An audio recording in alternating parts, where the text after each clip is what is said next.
ਸਤਿ ਸ਼੍ਰੀ ਅਕਾਲ ਦੋਸਤੋ। ਅੱਜ ਇੱਕ ਨਵਾਂ ਚੈਪਟਰ ਸ਼ੁਰੂ ਕਰਦੇ ਹਾਂ ਜੀ। ਸਾਡਾ 12ਵਾਂ ਚੈਪਟਰ ਹੈ ਜੀ। ਇਹ ਅਧਿਆਇ 12 ਦੱਖਣੀ ਭਾਰਤੀ ਰਾਜ ਪਾਰਟ 2। ਹੁਣ ਅਸੀਂ ਗੱਲ ਕਰਾਂਗੇ ਜੀ ਚਾਲੁਕਿਆ ਅਤੇ ਰਾਸ਼ਟਰਕੂਟ। ਥੋੜਾ ਨਾ ਮੈਪ ਤੋਂ ਦੇਖ ਲਈਏ ਜੀ। ਆ ਦੇਖੋ, ਅਸੀਂ ਪਹਿਲਾਂ ਨਾ ਪੱਲਵਾ ਦੀ ਗੱਲ ਕੀਤੀ। ਪੱਲਵ ਆਂਧਰਾ, ਅੱਧਾ ਆਂਧਰਾ, ਇੱਥੋਂ ਕਾਫੀ ਤਮਿਲਨਾਡੂ, ਇੰਨੇ ਏਰੀਏ 'ਤੇ ਰਾਜ ਕਰਦੇ ਸੀ। ਅਤੇ ਉਸੇ ਸਮੇਂ ਦੌਰਾਨ ਜਿਹੜਾ ਵੈਸਟਰਨ ਏਰੀਆ ਆ ਸਾਊਥ ਦਾ, ਉੱਥੇ ਚਾਲੁਕਿਆ ਦਾ ਰਾਜ ਸੀ। ਚਾਲੁਕਿਆ ਤੋਂ ਬਾਅਦ ਫਿਰ ਰਾਸ਼ਟਰਕੂਟਾਂ ਦਾ ਰਾਜ ਆ ਗਿਆ। ਆਹ ਸਾਰਾ ਜੀ ਹੈ ਤੁਹਾਡਾ ਚਾਲੁਕਿਆ ਲੋਕਾਂ ਦਾ ਰਾਜ। ਚਾਲੁਕਿਆ ਬਦਾਮੀ ਇਹਨਾਂ ਦੀ ਰਾਜਧਾਨੀ ਸੀ। ਦੇਖਦੇ ਹਾਂ ਜੀ, ਥੋੜ੍ਹਾ ਪੜ੍ਹਦੇ ਹਾਂ ਅਸੀਂ। ਪੱਲਵਾ ਤੋਂ ਇਲਾਵਾ ਦੱਖਣ ਵਿੱਚ ਪੱਛਮੀ ਚਾਲੁਕਿਆ ਅਤੇ ਰਾਸ਼ਟਰਕੂਟ ਮਹੱਤਵਪੂਰਨ ਰਾਜਨੀਤਿਕ ਤਾਕਤਾਂ ਸਨ। ਉਹਨਾਂ ਦਾ ਦੌਰ ਭਾਰਤ ਦੇ ਇਤਿਹਾਸ ਵਿੱਚ ਉਹਨਾਂ ਦੇ ਸੱਭਿਆਚਾਰਕ ਯੋਗਦਾਨ ਲਈ ਵੀ ਮਹੱਤਵਪੂਰਨ ਰਿਹਾ ਹੈ। ਕਲਚਰ ਕੰਟਰੀਬਿਊਸ਼ਨ ਵੀ ਉਹਨਾਂ ਦੀ ਰਹੀ ਹੈ। ਪਹਿਲਾਂ ਗੱਲ ਕਰਦੇ ਚਾਲੁਕਿਆ ਦੀ। 543 ਤੋਂ 755 ਈਸਵੀ। ਦੇਖੋ ਜੀ, 6ਵੀਂ ਸ਼ਤਾਬਦੀ ਹੋ ਗਈ, 7ਵੀਂ ਹੋ ਗਈ ਤੇ 8ਵੀਂ ਵੀ ਹੈਗੀ ਅੱਧੀ। ਠੀਕ, ਤੇ ਦੇਖਦੇ ਹਾਂ ਜੀ ਚਾਲੁਕਿਆ। ਪੱਛਮੀ ਚਾਲੁਕਿਆ ਨੇ, ਆਹ ਸ਼ਬਦ ਦੇਖੋ, ਪੱਛਮੀ ਚਾਲੁਕਿਆ ਮੇਨ ਜਿਹੜੇ ਸੀ ਨਾ ਚਾਲੁਕਿਆ, ਫਿਰ ਨਕਸ਼ਾ ਦੇਖ ਲਈਏ, ਉਹ ਆ ਹੈ ਜੀ ਪੱਛਮੀ। ਦੇਖੋ ਚਾਲੁਕਿਆ ਨੇ ਇੱਥੇ ਰਾਜ ਕੀਤਾ। ਕੁਛ ਇਹਨਾਂ ਦੀਆਂ ਬ੍ਰਾਂਚਾਂ ਸੀਗੀਆਂ ਜਿਨ੍ਹਾਂ ਨੇ ਇੱਥੇ ਥੋੜ੍ਹਾ ਇੱਥੇ ਰਾਜ ਕੀਤਾ। ਵੈਂਗੀ ਹੋ ਗਿਆ ਇੱਥੇ ਆਂਧਰਾ ਪ੍ਰਦੇਸ਼ ਵਿੱਚ, ਤੇ ਗੰਗਾ ਇੱਥੇ ਹੋ ਗਿਆ। ਇਹਨਾਂ ਏਰੀਏ 'ਤੇ ਵੀ ਰਾਜ ਕੀਤਾ ਚਾਲੁਕਿਆ ਨੇ। ਉਹ ਉਹਨਾਂ ਦੀ ਹੋਰ ਬ੍ਰਾਂਚ ਸੀ, ਇਸ ਲਈ ਇਹਨਾਂ ਨੂੰ ਕਹਿ ਦਿੰਦੇ ਜੀ ਈਸਟਰਨ ਚਾਲੁਕਿਆ, ਤਾਂ ਇੱਧਰ ਵਾਲੇ ਨੂੰ ਕਹਿ ਦਿੰਦੇ ਜੀ ਵੈਸਟਰਨ, ਪੱਛਮ ਵਾਲੇ ਚਾਲੁਕਿਆ। ਇਸ ਲਈ ਇਹਨਾਂ ਦੀ ਰਾਜਧਾਨੀ ਕਿਹੜੀ ਸੀ? ਬਦਾਮੀ। ਇਸ ਲਈ ਇਹਨਾਂ ਨੂੰ ਬਦਾਮੀ ਚਾਲੁਕਿਆ ਵੀ ਕਹਿ ਦਿੰਦੇ ਆ। ਅੱਛਾ ਜੀ, ਪੱਛਮੀ ਵਾਲੇ ਮੇਨ ਹੋਏ। ਪੱਛਮੀ ਚਾਲੁਕਿਆ ਨੇ ਡੈਕਨ ਦੇ ਇੱਕ ਵਿਸ਼ਾਲ ਖੇਤਰ ਉੱਤੇ ਲਗਭਗ 2 ਸਦੀਆਂ ਤੱਕ ਰਾਜ ਕੀਤਾ, ਜਿਸ ਤੋਂ ਬਾਅਦ ਰਾਸ਼ਟਰਕੂਟ ਦੇ ਅਧੀਨ ਸੱਤਾ ਆ ਗਈ। ਲਗਭਗ 2। ਆਹ ਦੇਖੋ, ਆਹ ਜਿਹੜਾ ਏਰੀਆ ਨਾ ਸਾਰਾ, ਇਹ ਜੀ ਡੈਕਨ ਦਾ ਏਰੀਆ ਆ। ਡੈਕਨ ਦੱਖਣੀ ਪਠਾਰ ਦਾ ਏਰੀਆ। ਇਸ ਦੇ ਉੱਤੇ ਲਗਭਗ 2 ਸਦੀਆਂ। 2 ਸਦੀਆਂ ਕਿੰਨਾ ਹੋਇਆ ਜੀ? ਲਗਭਗ 2 ਸਦੀਆਂ, 200 ਸਾਲ ਰਾਜ ਕੀਤਾ ਇਹਨਾਂ ਨੇ। ਠੀਕ ਹੈ ਜੀ, ਦੇਖ ਲੈਂਦੇ ਹੁਣ ਇਹਨਾਂ ਬਾਰੇ ਪੜ੍ਹ ਲੈਂਦੇ ਹਾਂ। ਸ਼ਕਤੀਸ਼ਾਲੀ ਪੱਛਮੀ ਚਾਲੁਕਿਆ ਦੇ ਪਰਿਵਾਰ ਦੇ ਵਿੱਚੋਂ ਹੀ 2 ਹੋਰ ਸਮੂਹ ਸਨ, ਜਿਵੇਂ ਕਿ 2 ਤਾਂ ਨਹੀਂ, ਹੋਰ ਵੀ ਛੋਟੇ ਸਮੂਹ ਸਨ, ਜਿਵੇਂ ਕਿ ਵੈਂਗੀ ਦੇ ਪੂਰਬੀ ਚਾਲੁਕਿਆ। ਵੈਂਗੀ ਇਹ ਹੈ ਜੀ ਆਂਧਰਾ ਪ੍ਰਦੇਸ਼ ਦਾ ਕੋਸਟਲ ਏਰੀਆ, ਈਸਟਰਨ ਸਾਈਡ ਪੈ ਗਿਆ। ਵੈਂਗੀ ਦੇ ਪੂਰਬੀ ਚਾਲੁਕਿਆ ਅਤੇ ਕਲਿਆਣੀ ਦੇ ਚਾਲੁਕਿਆ। ਕਲਿਆਣੀ ਕਰਨਾਟਕਾ ਦਾ ਹੀ ਹਿੱਸਾ ਸੀ। ਮਤਲਬ ਇੱਕੋ ਹੀ ਚਾਲੁਕਿਆ ਪਰਿਵਾਰ ਦੇ ਕੁਝ ਹੋਰ ਗਰੁੱਪ ਵੀ। ਕਲਿਆਣੀ ਦੇ ਚਾਲੁਕਿਆ, ਵੈਂਗੀ ਦੇ ਪੂਰਬੀ ਚਾਲੁਕਿਆ, ਤਾਂ ਮੇਨ ਕਿਹੜੇ ਹੋ ਗਏ? ਪੱਛਮੀ ਚਾਲੁਕਿਆ।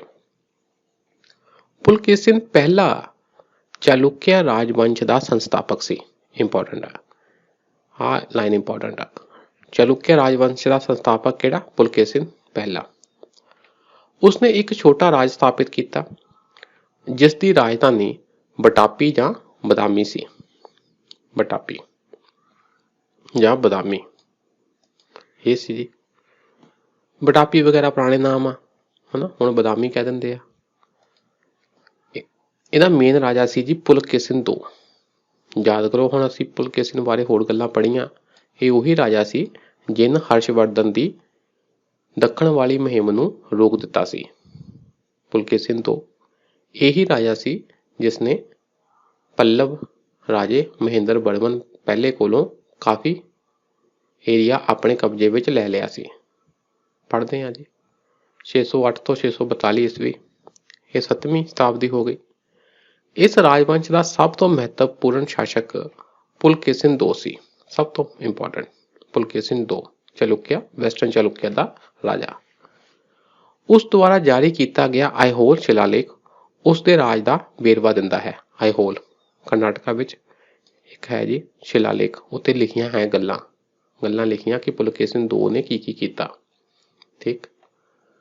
उसने बनवासी ਦੇ ਕਦੰਬਾਂ ਅਤੇ ਮੈਸੂਰ ਦੀ ਗੰਗਾ ਨਾਲ ਲੜਾਈ ਕੀਤੀ। ਮੈਸੂਰ ਦੇ ਗੰਗਾ ਇਹਨਾਂ ਨਾਲ ਲੜਾਈ ਕੀਤੀ, ਇਹਨਾਂ ਨੂੰ ਹਰਾਇਆ ਅਤੇ ਆਪਣੀ ਰਾਜ ਸੱਤਾ ਸਥਾਪਿਤ ਕੀਤੀ। ਠੀਕ ਹੈ ਜੀ, ਬਸ ਇੱਥੇ ਆਹ ਗੱਲਾਂ ਮੈਨੂੰ ਪੜ੍ਹ ਲੈਣੀਆਂ, ਇੰਨਾ ਡੀਪਲੀ ਰੱਟੇ ਨਹੀਂ ਲਾਉਣੇ। ਦੁਰਵਿਨੀਤਾ ਗੰਗਾ ਦੇ ਸ਼ਾਸਕ ਨੇ ਉਸਦੀ ਸਰਦਾਰੀ ਨੂੰ ਸਵੀਕਾਰ ਕਰ ਲਿਆ ਅਤੇ ਆਪਣੀ ਧੀ ਦਾ ਵਿਆਹ ਵੀ ਪੁਲਕੇਸਿਨ II ਨਾਲ ਕਰ ਦਿੱਤਾ। ਇਹ ਗੱਲ ਪੁੱਛੀ ਜਾ ਸਕਦੀ ਹੈ। ਜਿਹੜੇ ਆਪਣੇ ਗੰਗਾ ਦੇ ਸ਼ਾਸਕ ਸੀ ਦੁਰਵਿਨੀਤਾ, ਚਲੋ ਦੁਰਵਿਨੀਤਾ ਨਾਂ ਵੀ ਯਾਦ ਰਿਹਾ, ਉਸਨੇ ਕਿਹੜੇ ਚਾਲੁਕਿਆ ਰਾਜੇ ਨੂੰ ਆਪਣੀ ਧੀ ਦਿੱਤੀ ਸੀ ਵਿਆਹ ਦੇ ਰੂਪ ਵਿੱਚ, ਮਤਲਬ ਵਿਆਹ ਕਰਵਾ ਦਿੱਤਾ ਸੀ ਚਾਲੁਕਿਆ ਰਾਜੇ ਨਾਲ, ਉਹ ਸੀ ਜੀ ਪੁਲਕੇਸਿਨ II। ਠੀਕ। ਪੁਲਕੇਸਿਨ II ਦੀ ਇੱਕ ਹੋਰ ਮਹੱਤਵਪੂਰਨ ਪ੍ਰਾਪਤੀ ਸੀ ਕਿ ਉਸਨੇ ਨਰਮਦਾ ਨਦੀ ਦੇ ਕੰਢੇ ਹਰਸ਼ਵਰਧਨ ਨੂੰ ਹਰਾਇਆ ਸੀ। ਇਹ ਗੱਲ ਆਪਾਂ ਪਹਿਲਾਂ ਵੀ ਪੜ੍ਹ ਚੁੱਕੇ ਹਾਂ ਕਿ ਹਰਸ਼ਵਰਧਨ ਨੂੰ ਨਰਮਦਾ ਨਦੀ ਦੇ ਕੰਢੇ ਹਰਾਇਆ ਸੀ ਕਿਸਨੇ? ਪੁਲਕੇਸਿਨ II ਨੇ। ਉਸਨੇ ਦੱਖਣ ਨੂੰ ਜਿੱਤਣ ਦੀ ਹਰਸ਼ ਦੀ ਲਾਲਸਾ ਨੂੰ ਰੋਕ ਦਿੱਤਾ। ਇਹ ਪ੍ਰਸ਼ਨ ਆ ਸਕਦਾ ਕਿ ਉਹ ਕਿਹੜਾ ਚਾਲੁਕਿਆ ਕਿੰਗ ਸੀ, ਰਾਜਾ ਸੀ, ਜਿਸਨੇ ਹਰਸ਼ਵਰਧਨ ਦੀ ਸਾਊਥਰਨ ਕੰਪੇਨ ਨੂੰ ਰੋਕ ਲਗਾ ਦਿੱਤੀ ਸੀ। ਕੰਪੇਨ ਮਤਲਬ ਉਹ ਸਾਊਥ ਵੱਲ ਨੂੰ ਜਾ ਰਿਹਾ ਸੀ, ਮੁਹਿੰਮ ਸੀ ਉਸਦੀ ਕਿ ਮੈਂ ਦੱਖਣ ਨੂੰ ਵੀ ਜਿੱਤਣਾ ਆ, ਪਰ ਚਾਲੁਕਿਆ ਰਾਜਾ ਪੁਲਕੇਸਿਨ II ਨੇ ਉਸਨੂੰ ਹਰਾਤਾ ਸੀ ਨਰਮਦਾ ਨਦੀ ਦੇ ਕੰਢੇ ਤੇ ਹੋਈ ਲੜਾਈ ਤੇ।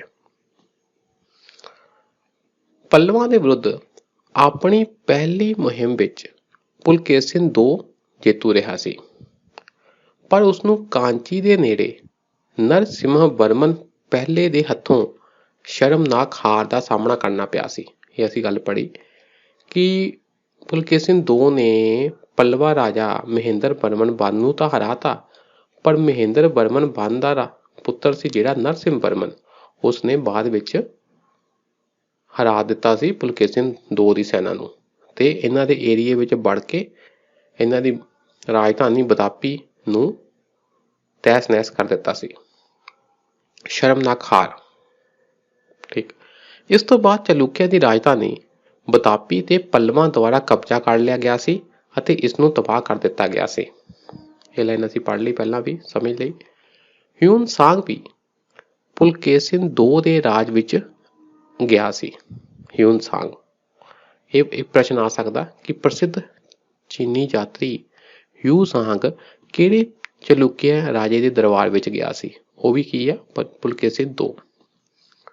ਪੁਲਕੇਸਿਨ II ਦਾ ਉੱਤਰਾਧਿਕਾਰੀ ਵਿਕਰਮਾਦਿੱਤਿਆ ਸੀ।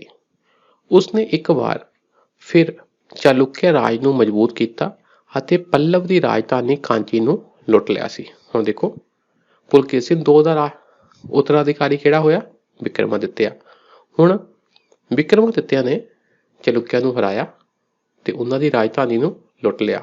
ਇੰਟਰਸਟਿੰਗ ਗੱਲ ਦੇਖੋ, ਇੱਕ ਵਾਰੀ ਉਹ ਹਰੇ, ਉਹਦੇ ਪੁੱਤ ਨੇ ਬਦਲਾ ਲਿਆ ਇਹਨਾਂ ਕੋਲੋਂ, ਫਿਰ ਇਹਨਾਂ ਨੇ ਵੀ ਸੇਮ ਗੱਲ ਉਹਨਾਂ ਨਾਲ ਕੀਤੀ। ਹੁਣ ਉਹਨਾਂ ਨੂੰ ਤੁਸੀਂ ਕਨਫਿਊਜ਼ ਨਾ ਹੋਵੋ, ਸਿੰਪਲ ਗੱਲ ਯਾਦ ਰੱਖੋ ਕਿ ਪਹਿਲਾਂ ਚਾਲੁਕਿਆ ਨੇ ਪੱਲਵਾਂ ਨੂੰ ਹਰਾਤਾ, ਫਿਰ ਪੱਲਵਾਂ ਦੇ ਰਾਜੇ ਨੇ ਚਾਲੁਕਿਆ ਨੂੰ ਹਰਾ ਕੇ ਉਹਨਾਂ ਦੀ ਰਾਜਧਾਨੀ ਤਹਿਸ ਨਹਿਸ ਕਰਤੀ, ਫਿਰ ਚਾਲੁਕਿਆ ਦੇ ਇੱਕ ਰਾਜੇ ਨੇ ਪੱਲਵਾਂ ਨੂੰ ਹਰਾ ਕੇ ਪੱਲਵ ਦੀ ਰਾਜਧਾਨੀ ਕਾਂਚੀ ਨੂੰ ਲੁੱਟ ਲਿਆ। ਦੇਖੋ ਕਾਫੀ ਇੰਟਰਸਟਿੰਗ ਗੱਲਾਂ ਇਹ। ਉਹਨੂੰ ਤੇ ਉਹਨੂੰ ਇਹ ਤੁਸੀਂ ਪੜ੍ਹ ਲੈਣਾ, ਸਮਝ ਲੈਣਾ। ਇਸ ਤਰ੍ਹਾਂ ਉਸਨੇ ਪੱਲਵਾਂ ਦੇ ਹੱਥੋਂ ਆਪਣੇ ਪਿਤਾ ਦੀ ਹਾਰ ਅਤੇ ਮੌਤ ਦਾ ਬਦਲਾ ਲਿਆ ਸੀ। ਇਹ ਕੌਣ ਹੋ ਗਿਆ ਜੀ? ਵਿਕਰਮਾਦਿੱਤਿਆ। ਕੀਰਤੀਵਰਮਨ II ਚਾਲੁਕਿਆਂ ਦੇ ਸ਼ਾਸਕਾਂ ਵਿੱਚੋਂ ਆਖਰੀ ਸ਼ਾਸਕ ਸੀ। ਕੀਰਤੀਵਰਮਨ II ਆਖਰੀ ਕਿਹੜਾ ਹੋ ਗਿਆ ਜੀ? ਕੀਰਤੀਵਰਮਨ II। ਉਹ ਰਾਸ਼ਟਰਕੂਟ ਰਾਜਵੰਸ਼ ਦੇ ਸੰਸਥਾਪਕ ਦਾਂਤੀ ਦੁਰਗ ਦੁਆਰਾ ਹਰਾਇਆ ਗਿਆ ਸੀ। ਦਾਂਤੀ ਦੁਰਗ ਨੇ ਹਰਾ ਕੇ ਕੀਰਤੀਵਰਮਨ ਨੂੰ ਹਰਾ ਕੇ ਚਾਲੁਕਿਆ ਸੱਤਾ ਸਮਾਪਤ ਕਰਕੇ ਆਪ ਰਾਜਾ ਬਣ ਗਿਆ ਤੇ ਹੁਣ ਰਾਸ਼ਟਰਕੂਟਾਂ ਦਾ ਰਾਜ ਆ ਗਿਆ। ਠੀਕ, ਓਕੇ ਜੀ। ਚਾਲੁਕਿਆ ਦੇ ਅਧੀਨ ਸਮਾਜਿਕ ਜੀਵਨ ਅਤੇ ਪ੍ਰਸ਼ਾਸਨ, ਥੋੜਾ ਇਹਨੂੰ ਪੜ੍ਹ ਲਈਏ। ਪ੍ਰਸ਼ਾਸਨ ਬਾਰੇ ਤਾਂ ਕੋਈ ਜ਼ਿਆਦਾ ਆਪਾਂ ਡੀਪ ਨਹੀਂ ਜਾਵਾਂਗੇ, ਥੋੜਾ ਦੇਖ ਲੈਂਦੇ ਹਾਂ ਕੀ ਸੀ ਜੀ ਇਹਨਾਂ ਦੇ ਅਧੀਨ ਸਮਾਜ ਤੇ ਐਡਮਿਨਿਸਟ੍ਰੇਸ਼ਨ। ਪੱਲਵਾਂ ਅਤੇ ਚੌਲਾਂ ਦੇ ਉਲਟ ਚਾਲੁਕਿਆ ਪ੍ਰਸ਼ਾਸਨ ਬਹੁਤ ਜ਼ਿਆਦਾ ਕੇਂਦਰੀਕ੍ਰਿਤ ਸੀ। ਇਹ ਇੰਪੋਰਟੈਂਟ ਪੁਆਇੰਟ ਹੋ ਗਏ, ਇੰਪੋਰਟੈਂਟ ਪੁਆਇੰਟ ਹੈ। ਇੱਥੇ ਕੀ ਸੀ, ਸੈਂਟਰਲਾਈਜ਼ਡ ਗੌਰਮੈਂਟ ਸੀ, ਸੈਂਟਰ ਕੋਲ ਬਹੁਤ ਜ਼ਿਆਦਾ ਪਾਵਰਾਂ ਸੀਗੀਆਂ। ਉਸੇ ਸਮੇਂ ਚੌਲ ਹੋਏ ਆ, ਪੱਲਵ ਹੋਏ ਆ। ਪੱਲਵ ਵਿੱਚ ਕੀ ਸੀਗਾ ਕਿ ਰਾਜੇ ਨੇ ਆਪਣਾ ਏਰੀਆ ਡਿਵਾਈਡ ਕੀਤਾ ਹੋਇਆ ਸੀ, ਤਾਂ ਆਪਣੇ ਆਪਣੇ ਏਰੀਏ ਦੇ ਕੀ ਸੀਗੇ, ਜੋ ਕੁਛ ਵੀ ਉਹਨਾਂ ਦੇ ਹੈਡਮੈਨ ਸੀ, ਕੋਈ ਮੁਖੀ ਸੀ, ਮੀਨ ਕਾਫੀ ਪਾਵਰ ਸੈਂਟਰ ਸਟੇਟ ਵਿੱਚ ਡਿਵਾਈਡ ਸੀਗੀ। ਪਰ ਚਲੂਕਿਆਂ ਦਾ ਕੀ ਸੀਗਾ ਕਿ ਕਾਫੀ ਪਾਵਰ ਸੈਂਟਰ ਕੋਲ ਸੀ, ਕੇਂਦਰੀਕ੍ਰਿਤ ਰਾਜ ਸੀ। ਇੱਦਾਂ ਦੇ ਪ੍ਰਸ਼ਨ ਆ ਜਾਂਦੇ ਆ ਕਿ ਚਲੂਕਿਆਂ ਦਾ ਰਾਜ ਡੀਸੈਂਟਰਲਾਈਜ਼ ਸੀ, ਕਿ ਜਿਹੜੇ ਅਲੱਗ-ਅਲੱਗ ਸਟੇਟ ਆ ਉਹਨਾਂ ਕੋਲ ਪਾਵਰਾਂ ਜ਼ਿਆਦਾ ਸੀ, ਜਾਂ ਇਹਨਾਂ ਦੇ ਵਿੱਚ ਕੇਂਦਰ ਕੋਲ ਪਾਵਰ ਘੱਟ ਸੀ। ਤਾਂ ਤੁਸੀਂ ਕਹਿਣਾ ਨਹੀਂ, ਇਹਨਾਂ ਦੇ ਵਿੱਚ ਕੇਂਦਰ ਕੋਲ ਪਾਵਰ ਕਾਫੀ ਸੀ। ਪਿੰਡ ਦੀ ਖੁਦ ਮੁਖਤਿਆਰੀ ਨਹੀਂ ਸੀ, ਠੀਕ ਹੈ, ਆਟੋਨਮੀ, ਖੁਦ ਮੁਖਤਿਆਰੀ ਆਟੋਨਮੀ ਨਹੀਂ ਸੀ। ਪਿੰਡਾਂ ਦੇ ਲੋਕ ਆਪਣੇ ਫੈਸਲੇ ਖੁਦ ਇੰਨੇ ਨਹੀਂ ਲੈ ਸਕਦੇ ਸੀ। ਚਾਲੁਕਿਆਂ ਕੋਲ ਬਹੁਤ ਵੱਡੀ ਸਮੁੰਦਰੀ ਸੈਨਾ ਵੀ ਸੀ, ਸਮੁੰਦਰੀ ਸੈਨਾ ਸੀਗੀ। ਵੈਸਟਰਨ ਕੋਸਟ ਤੇ ਤੱਕ ਇਹਨਾਂ ਦਾ ਰਾਜ ਸੀ ਪੂਰਾ, ਤੇ ਸਮੁੰਦਰੀ ਸੈਨਾ ਸੀਗੀ। ਪੁਲਕੇਸਿਨ II ਦੀ ਨੇਵੀ ਵਿੱਚ 100 ਜਹਾਜ਼ ਸਨ, ਜਹਾਜ਼ ਵਗੈਰਾ ਵੀ ਸੀ, ਸਮੁੰਦਰੀ ਜਹਾਜ਼। ਬਦਾਮੀ ਚਲੂਕਿਆ ਬ੍ਰਾਹਮਣਵਾਦੀ ਹਿੰਦੂ ਸਨ, ਬ੍ਰਾਹਮਣੀ ਮਤਲਬ ਵੈਸਟਰਨ। ਇਹਨਾਂ ਦੀ ਰਾਜਧਾਨੀ ਬਦਾਮੀ ਸੀ, ਇਸ ਲਈ ਇਹਨਾਂ ਨੂੰ ਬਦਾਮੀ ਚਲੂਕਿਆ ਵੀ ਕਹਿ ਦਿੰਦੇ ਆ। ਬ੍ਰਾਹਮਣਵਾਦੀ ਹਿੰਦੂ ਸਨ, ਪਰ ਉਹ ਦੂਜੇ ਧਰਮਾਂ ਦਾ ਵੀ ਸਤਿਕਾਰ ਕਰਦੇ ਸਨ, ਠੀਕ। ਵੈਦਿਕ ਰੀਤੀ ਰਿਵਾਜਾਂ ਨੂੰ ਮਹੱਤਵ ਦਿੱਤਾ ਗਿਆ। ਰਾਜਵੰਸ਼ ਦੇ ਸੰਸਥਾਪਕ ਪੁਲਕੇਸਿਨ I ਨੇ ਅਸ਼ਵਮੇਧ ਬਲੀਦਾਨ ਕੀਤਾ। ਇਹ ਇੱਕ ਗੱਲ ਸੀ ਕਿ ਜਿਹੜੇ ਰਾਜੇ ਬ੍ਰਾਹਮਣਵਾਦੀ ਵਿਚਾਰਧਾਰਾ ਨੂੰ ਪ੍ਰਮੋਟ ਕਰਦੇ ਸੀ, ਤੇ ਉਹਨਾਂ ਨੇ ਰਾਜ ਵਿੱਚ ਆਉਂਦੇ ਸਾਰ ਕਈਆਂ ਨੇ ਅਸ਼ਵਮੇਧ ਯੱਗ ਕਰਵਾਇਆ ਤੇ ਘੋੜੇ ਦਾ ਬਲੀਦਾਨ ਕੀਤਾ। ਇਸ ਸਮੇਂ ਦੌਰਾਨ ਵਿਸ਼ਨੂੰ, ਸ਼ਿਵ ਅਤੇ ਹੋਰ ਦੇਵਤਿਆਂ ਦੇ ਸਨਮਾਨ ਵਿੱਚ ਕਈ ਮੰਦਿਰ ਵੀ ਬਣਾਏ ਗਏ ਸਨ, ਠੀਕ ਹੈ ਜੀ। ਹਿਊਨ ਸਾਂਗ ਨੇ ਪੱਛਮੀ ਡੈਕਨ ਵਿੱਚ ਬੁੱਧ ਧਰਮ ਦੇ ਪਤਨ ਦਾ ਜ਼ਿਕਰ ਕੀਤਾ ਹੈ। ਹੁਣ ਇਹ ਵੀ ਗੱਲਾਂ ਇਕੱਠੀਆਂ ਚੱਲਦੀਆਂ, ਜਿੱਥੇ ਆਪਣਾ ਹਿੰਦੂ ਧਰਮ ਜ਼ਿਆਦਾ ਸਟੇਟ ਦਾ ਧਰਮ ਬਣ ਜਾਂਦਾ ਆ ਜਾਂ ਬਣ ਜਾਂਦਾ ਸੀ, ਉੱਥੇ ਬੁੱਧ ਧਰਮ ਪਤਨ ਵੱਲ ਕਹਿ ਸਕਦੇ ਵੀ ਚਲਾ ਜਾਂਦਾ ਸੀ, ਜਾਂ ਬੁੱਧ ਧਰਮ ਦੀ ਨੈਗਲੈਕਸ਼ਨ ਹੋ ਜਾਂਦੀ ਸੀ, ਨਜ਼ਰ ਅੰਦਾਜ਼ ਕੀਤਾ ਜਾਂਦਾ ਸੀ ਰਾਜਿਆਂ ਦੁਆਰਾ। ਪਰ ਇਹ ਵੀ ਆ ਕਿ ਉਹਨਾਂ ਦੇ ਤਾਂ ਕਿ ਆਮ ਜਨਤਾ ਵਿੱਚ ਇੰਨਾ ਰੋਸ ਨਾ ਹੋਵੇ, ਇਸ ਲਈ ਦੂਸਰੇ ਧਰਮਾਂ ਨੂੰ ਵੀ ਉਹ ਥੋੜ੍ਹਾ ਪ੍ਰਮੋਟ ਕਰਦੇ ਸੀ। ਉਹਨਾਂ ਦੇ ਮੱਠ ਵਗੈਰਾ ਜਾਂ ਹੋਰ ਸਤੂਪ ਵਗੈਰਾ ਬਣਾਉ ਦਿੰਦੇ ਸੀ। ਪਰ ਇਸ ਖਿੱਤੇ ਵਿੱਚ ਜੈਨ ਧਰਮ ਨਿਰੰਤਰ ਤਰੱਕੀ ਦੇ ਰਾਹ ਤੇ ਸੀ। ਇਹ ਇੰਪੋਰਟੈਂਟ ਪੁਆਇੰਟ ਹੈ। ਚਲੂਕਿਆ ਰਾਸ਼ਟਰਕੂਟਾਂ ਦੇ ਸਮੇਂ ਜੈਨ ਧਰਮ ਨੇ ਵੀ ਤਰੱਕੀ ਕੀਤੀ, ਖਾਸ ਤੌਰ ਤੇ ਰਾਸ਼ਟਰਕੂਟਾਂ ਦੇ ਸਮੇਂ। ਰਵੀ ਕੀਰਤੀ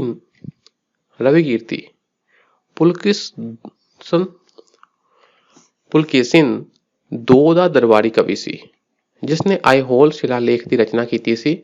ਉਹ ਇੱਕ ਜੈਨ ਸੀ। ਦੇਖੋ ਨਾ, ਦਰਬਾਰੀ ਕਵੀ ਪੁਲਕੇਸਿਨ II ਦਾ, ਜਿਸਨੇ ਆਈਹੋਲ ਸ਼ਿਲਾਲੇਖ ਲਿਖੀ, ਉਹ ਖੁਦ ਇੱਕ ਜੈਨ ਸੀ। ਇਹਦਾ ਮਤਲਬ ਜੈਨ ਧਰਮ ਵਿਕਸਿਤ ਹੋ ਰਿਹਾ ਸੀ, ਹਨਾ, ਉਹਨੂੰ ਵਧਾਵਾ ਮਿਲ ਰਿਹਾ ਸੀ। ਅੱਗੇ ਗੱਲ ਕਰਦੇ ਜੀ ਕਲਾ ਅਤੇ ਆਰਕੀਟੈਕਚਰ ਦੀ। ਕਲਾ, ਆਰਟ ਐਂਡ ਆਰਕੀਟੈਕਚਰ। ਚਲੂਕਿਆ ਕਲਾ ਦੇ ਮਹਾਨ ਸਰਪ੍ਰਸਤ ਹਨ। ਕਾਫੀ ਪੈਟਰੋਨੇਜ ਦਿੱਤੀ, ਪ੍ਰਮੋਟ ਕੀਤਾ ਕਲਾ ਨੂੰ। ਉਹਨਾਂ ਨੇ ਢਾਂਚਾਗਤ ਮੰਦਿਰਾਂ ਦੇ ਨਿਰਮਾਣ ਵਿੱਚ ਬੇਸਰਾ ਸ਼ੈਲੀ ਦਾ ਵਿਕਾਸ ਕੀਤਾ। ਸਟਰਕਚਰਲ ਟੈਂਪਲ ਅਸੀਂ ਪੜ੍ਹਿਆ, ਜਿਸ ਵਿੱਚ ਰੇਤਾ ਵਗੈਰਾ ਦਾ ਯੂਜ਼ ਹੁੰਦਾ। ਖੁਦ ਪਿੱਲਰ ਪੁੱਲਰ ਬਣਾਏ ਜਾਂਦੇ ਆ, ਕੰਧਾਂ ਬਣਾਈਆਂ ਜਾਂਦੀਆਂ।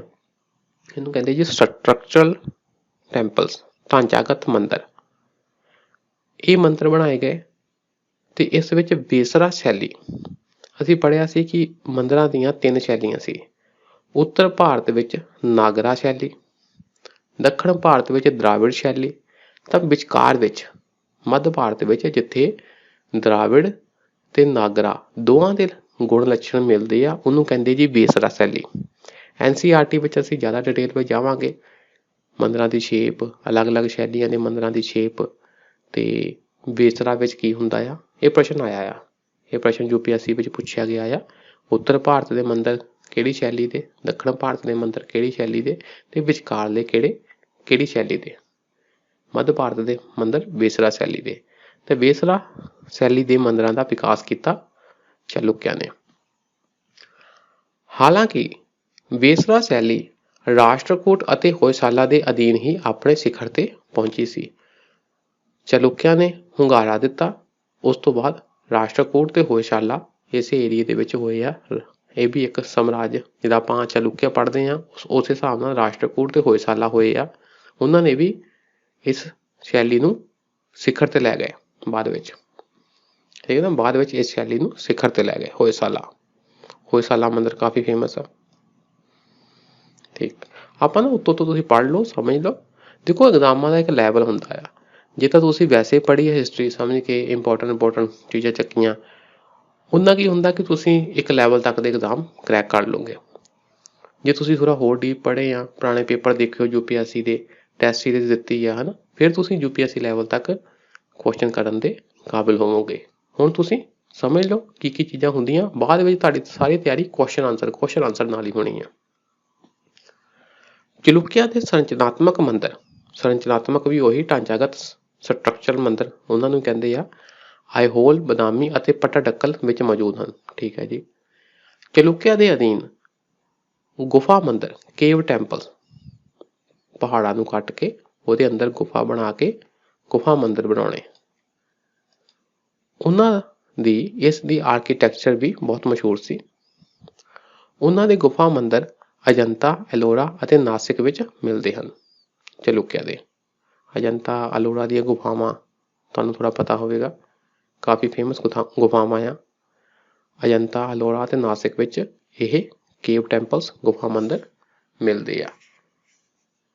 ਤੁਸੀਂ ਆਰਾਮ ਨਾਲ ਪੜ੍ਹੀ ਜਾਣਾ। ਅਸੀਂ ਇਹਨਾਂ ਦੀ ਸਾਰੀ ਡਿਟੇਲ ਵਗੈਰਾ ਫੋਟੋਆਂ ਸਹਿਤ ਅਸੀਂ NCERT ਦੀ ਕਿਤਾਬਾਂ ਜਦੋਂ ਕਰਾਂਗੇ ਉੱਥੋਂ ਵੀ ਚੱਕਾਂਗੇ ਕਾਫੀ ਮੈਟਰ। ਚਾਲੁਕਿਆ ਚਿੱਤਰਕਾਰੀ ਦੇ ਵਧੀਆ ਨਮੂਨੇ ਬਦਾਮੀ ਗੁਫਾ ਮੰਦਿਰ, ਬਦਾਮੀ ਵਿੱਚ ਜਿਹੜੇ ਕੇਵ ਟੈਂਪਲਸ ਮਿਲੇ ਆ ਉਹ, ਅਤੇ ਅਜੰਤਾ ਦੀਆਂ ਗੁਫਾਵਾਂ ਵਿੱਚ ਦੇਖੇ ਜਾ ਸਕਦੇ ਹਨ। ਠੀਕ ਹੈ ਜੀ। ਪੁਲਕੇਸ਼ਿਨ II ਦੁਆਰਾ ਇੱਕ ਫਾਰਸੀ ਦੂਤਾਵਾਸ ਨੂੰ ਸਵਾਗਤ ਕਰਨ ਦਾ ਦ੍ਰਿਸ਼ ਅਜੰਤਾ ਵਿਖੇ ਇੱਕ ਪੇਂਟਿੰਗ ਵਿੱਚ ਦਰਸਾਇਆ ਗਿਆ ਹੈ। ਇਸ ਤਰ੍ਹਾਂ ਦੇ ਪ੍ਰਸ਼ਨ ਵੀ ਆ ਜਾਂਦੇ UPSC ਵਿੱਚ, ਵੀ ਅਜੰਤਾ ਦੀ ਇੱਕ ਪੇਂਟਿੰਗ ਵਿੱਚ ਫਾਰਸੀ ਦੂਤਾਵਾਸ ਨੂੰ ਸਵਾਗਤ ਕੀਤਾ ਜਾ ਰਿਹਾ ਆ। ਉਹ ਕਿਹੜੇ ਰਾਜੇ ਦੁਆਰਾ ਕੀਤਾ ਗਿਆ ਸੀ? ਫੇਮਸ ਚਾਲੁਕਿਆ ਦਾ ਸਭ ਤੋਂ ਫੇਮਸ ਰਾਜਾ ਪੁਲਕੇਸ਼ਿਨ II। ਇਹਦੀ ਪਿਕਚਰ ਡਿਪਿਕਟ ਕੀਤੀ ਗਈ ਹੈ ਕਿੱਥੇ? ਅਜੰਤਾ ਦੀਆਂ ਗੁਫਾਵਾਂ ਵਿੱਚ। ਪੱਟਾਡਕਲ ਦਾ ਵਿਰੂਪਕਸ਼ ਮੰਦਿਰ ਕਾਂਚੀਪੁਰਮ ਦੇ ਕੈਲਾਸ਼ਨਾਥ ਮੰਦਿਰ ਦੇ ਮਾਡਲ ਤੇ ਬਣਾਇਆ ਗਿਆ ਹੈ। ਪੱਟਾਡਕਲ ਦਾ ਮੰਦਿਰ ਵੀ ਬਹੁਤ ਇੰਪੋਰਟੈਂਟ ਆ। ਵਿਰੂਪਕਸ਼ ਮੰਦਿਰ ਕਿੱਥੇ? ਪੱਟਾਡਕਲ। ਤੇ ਇਹ ਕਿਸ ਦੀ ਤਰਜ਼ ਤੇ ਬਣਾਇਆ ਗਿਆ ਆ? ਜਿਹੜਾ ਕਾਂਚੀਪੁਰਮ ਵਿੱਚ ਕੈਲਾਸ਼ਨਾਥ ਮੰਦਿਰ ਆ ਉਹਦੇ ਮਾਡਲ ਤੇ ਬਣਾਇਆ ਗਿਆ ਆ। ਠੀਕ ਹੈ ਜੀ। ਇਹ ਵਿਕਰਮਾਦਿੱਤਿਆ II ਦੀ ਇੱਕ ਰਾਣੀ ਦੁਆਰਾ ਬਣਾਇਆ ਗਿਆ ਸੀ। ਠੀਕ ਹੈ। ਇਸ ਦਾ ਨਿਰਮਾਣ ਕਾਂਚੀ ਤੋਂ ਲਿਆਂਦੇ ਮੂਰਤੀਕਾਰਾਂ ਨੇ ਕੀਤਾ ਸੀ। ਹੁਣ ਦੇਖੋ, ਮੂਰਤੀਕਾਰ ਲਿਆਂਦੇ ਗਏ ਕਾਂਚੀ ਤੋਂ, ਤੇ ਕਾਂਚੀ ਵਿੱਚ ਕੀ ਸੀ? ਕੈਲਾਸ਼ਨਾਥ ਮੰਦਿਰ। ਤਾਂ ਓਬਵੀਅਸ ਜੀ ਗੱਲ ਆ ਕਿ ਜੋ ਇੱਥੇ ਪੈਟਰਨ ਆ, ਜੋ ਇੱਥੇ ਮਾਡਲ ਆ, ਉਹੀ ਮਾਡਲ ਫਿਰ ਵਿਰੂਪਕਸ਼ ਟੈਂਪਲ ਤੇ ਪੱਟਾਡਕਲ ਦਾ ਵਿਰੂਪਕਸ਼ ਮੰਦਿਰ ਤੇ ਇਹੀ ਮਾਡਲ ਅਪਣਾਇਆ ਗਿਆ। ਓਕੇ ਜੀ। ਰਾਸ਼ਟਰਕੂਟ ਨੈਕਸਟ ਕਲਾਸ ਵਿੱਚ ਕਰਦੇ ਹਾਂ। ਅੱਜ ਲਈ ਇੰਨਾ ਹੀ। ਸ਼ੁਕਰੀਆ। ਸਤਿ ਸ਼੍ਰੀ ਅਕਾਲ।